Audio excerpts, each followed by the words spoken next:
ఎన్నికల వరకే రాజకీయం, ఆ తర్వాత రాష్ట్ర అభివృద్ధే కీలకమన్నారు తెలంగాణ ముఖ్యమంత్రి రేవంత్ రెడ్డి. డిప్యూటీ సీఎం భట్టి విక్రమార్కతో కలిసి ప్రధాని సహా కేంద్ర పెద్దల్ని కలిసిన ఆయన రాష్ట్రానికి సంబంధించిన పలు అంశాలపై చర్చించారు.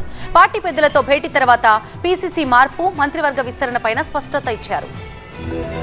ఢిల్లీ టూర్లో ఉన్న Telangana CM Revanth, deputy CM Bhatti వరుసగా కేంద్ర పెద్దలతో సమావేశమయ్యారు. ప్రధాని నరేంద్ర మోదీ, హోంమంత్రి అమిత్ షా సహా పలువురు కేంద్ర మంత్రులను కలిసి రాష్ట్రానికి సంబంధించిన కీలక అంశాలపై రాతపూర్వకంగా వినతి పత్రాలు అందజేశారు. రాష్ట్ర ప్రయోజనాలే ప్రధాన ఎజెండాగా కేంద్ర పెద్దలను కలిశామని చెప్పారు deputy CM Bhatti Vikramarka. Pending నిధుల విడుదలతో పాటు విభజన చట్టంలోని అంశాలను కేంద్ర పెద్దల ముందుంచామని, వారు సానుకూలంగా స్పందించారని చెప్పారు భట్టి. ప్రధానంగా సింగరేణి, ఐటీఐఆర్ అంశాలపై ప్రధానికి విన్నవించామని, రాష్ట్రాన్ని డ్రగ్స్ ఫ్రీగా మార్చేందుకు సహకరించాలని అమిత్ షాకు విజ్ఞప్తి చేశామని చెప్పారు భట్టి.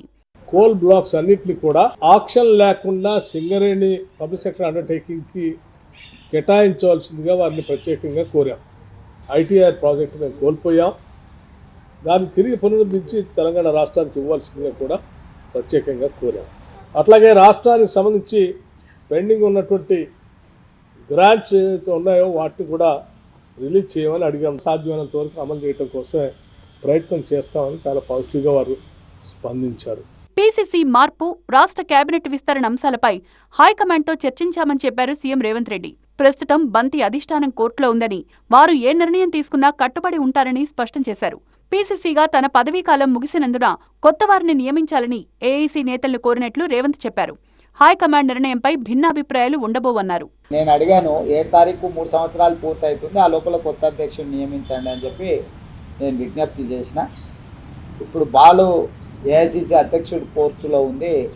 దీనికి సమాధానం మీకు అక్కడి నుంచే సరైన సమాధానం వస్తుంది. నాకు ఏకాభిప్రాయం ఉంది, ఆల్రెడీ చెప్పేసిన, వేరే వాళ్ళని నియమించండి. దాంట్లో ఏం భిన్నాభిప్రాయాలు, ఏకాభిప్రాయం.